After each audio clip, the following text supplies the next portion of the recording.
Well, hi there, disciple makers. It's Pastor Mark, and if you're watching this video today, either you have led a group or someone said, you know, that person has the DNA, kind of the gift set that they might be an apprentice or a group leader one day. So I hope you'll give me just a few minutes with this video. And I was thinking that when I was a brand new Christ follower, the small group experiences I had were more important than anything else. I remember those times at the pizza place with a small group. I remember those times at in the church basement with a small group, and other places in college with a small group, and those were so formative for me. Worship services were great. We sang songs, we prayed, we heard preaching, but it was when we could sit there together, and I was so green as a Christ follower, and I could listen, and I could ask questions, and I could learn, and together we were figuring out how to walk this thing out. And I can name all the mentors I can name. Many of them came from my small group experiences. That's why this is important. We make disciples at New Horizon, and we believe that disciple making happens optimally in the context of a small group. Now, last year we did something that I thought was revolutionary, and I thought it worked really well. I'd like to have your feedback on this, but we did small groups instead of two different semesters, one in the fall and one in the spring. We said, let's follow the school year with our groups, and that way we can bond and that sort of thing, and we have a beginning point and an ending point and maybe a break over the summer. Well, I think it worked splendidly.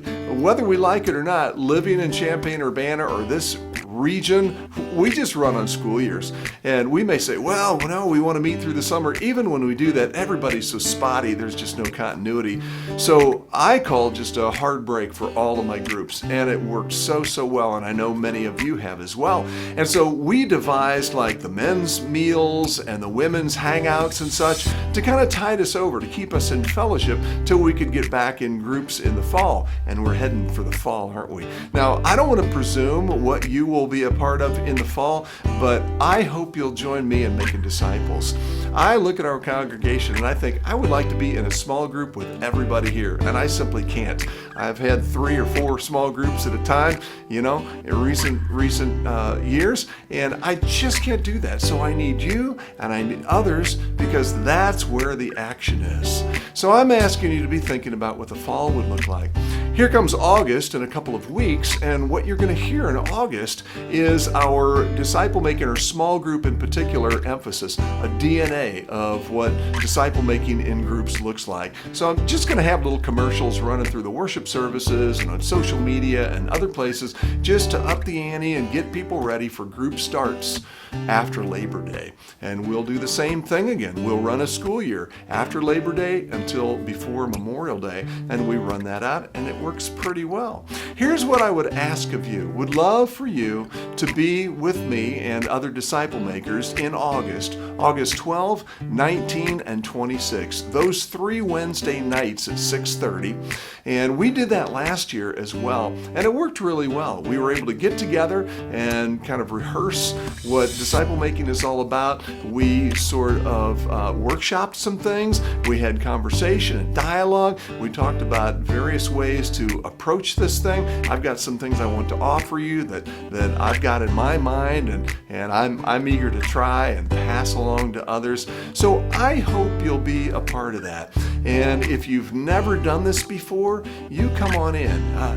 We're all of one mindset as we get together, and we're learning together and pushing through some intimidations and figuring out how to grow. And then we want to launch some groups in the fall, and we would love for you to be a part of that. One thing I might mention, I think this has been a little bit of a conundrum for some people. Well, we did this school year group thing, but aren't we also doing the one-year Bible? Well, yeah. And so you might think, well, that's incompatible. How do we start a new group or whatever? Well, nobody's telling you have to start a new group. However, I would love for new groups to form. I'd love to break some of our people up and mix them up. I think that's very healthy. But here's a thought for you. why couldn't we begin groups in September after Labor Day and just say, here's where we are in the one-year Bible?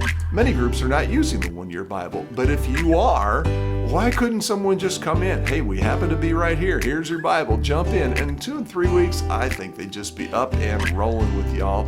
So there's some thinking as well. Another thing I want to drop in your head, we're going to talk more about it, is we're moving towards October 18th. We're going to have a church-wide gathering, and I'm going to not take the cat out of the bag. And some of you know what we're going to be doing at that, but we believe it will be personal and life-changing, and it is so going to help us with disciple making and evangelism and some really great things. We want you to help us involve our groups and all that. I think it's going to be fantastic stuff for us. Now, I'm gonna just offer this as we go. I'm gonna close here. I want you to be praying for our small group discipleship emphasis as we begin the new school year, if you would. Would you pray it up, pray it up, pray it up, pray it up? There's nothing the devil hates more than us grouping up and making disciples. And secondly, if there are some people that you know that ought to be at our August gatherings, again, that's 12, 19, and 26, those 3 Wednesdays, would love to be together for all of those. If you can only make 1 or 2, but 3 would be great. I want you to invite that person to that gathering and just have them sit beside you. Say, I'd like you to be there with Pastor Mark and some of us because I think you've got this in you, maybe an apprentice in the new year, etc. Would you please think about that, who that might be? But as I close, I got a thought for you. A couple weeks ago, we had baptisms, and it was a hoot. And I just love it that Sarah made a video, and it's out on social media, and you see the joy, you see the baptisms, and the whole place was on fire as we did that. And people came out of the congregation to be baptized that hadn't planned on it. They got in their street clothes. Well, there was a lot of joy that day. Joy in the congregation, certainly joy in the people that got baptized. There was one person there that said, I've been praying for this person for so long, and to see them baptized today is just absolutely joyful for me. You know who were the most joyful people in the room? It's the people who invited those people to New Horizon and encouraged them to be baptized. And those people were part of that person coming to Christ. I can't imagine a more fulfilling thing. Watching people grow, helping people along, see their eyes light up as they have those ahas as God reveals himself to us. And we get to do that as small group leaders. Friends, that's the joy. That's the joy of our salvation, is blessing others with that. So I hope you'll put those dates on your calendar. I hope you'll be thinking about what you might do in the new school year. There we go. With small groups, we need your help. We need your help to fulfill our mission of loving God and loving others and making disciples. And it happens in our small groups. So hope to see you soon, and hope to see you in August. God bless you. Thank you, friends.